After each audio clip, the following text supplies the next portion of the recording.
Hello everyone, my name is Bombshow. You're welcome to my channel. It's Bombshow Television. Musha my latest musha zvinopisa zvega.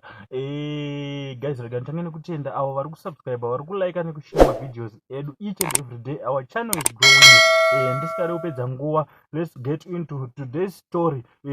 Ndisingakanganwe vandai advertisera zvekuti vanopa chikafu kuma construction companies, parties vari kupa kutenda. Guys, kana une business rako futi raukuda kuti riitwe mudziginyira wekuita sei wekuti riadvertiswe panapa, number ndichaisa description of this video.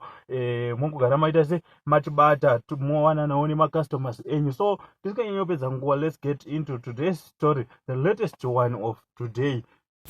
Right, amana ndofunga vafana vehipopa vanenge vakufarisa.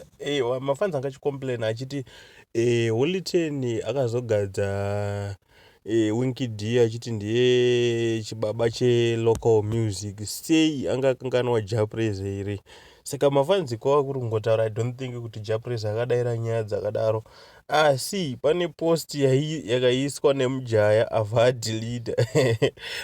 Post ndeiyo yakanzi be careful with me, akatega Prayzah. Saka ndokuposti kutenderera, da kuti tikomende kuti asa akufarisa here mukomana kana kuti ari kuzvitembawo. Maybe vane zvimwe zvavanotemba zvatisingazive, ka vanhu vanoita tundwawo, but mukomana anenge aenderera apaka.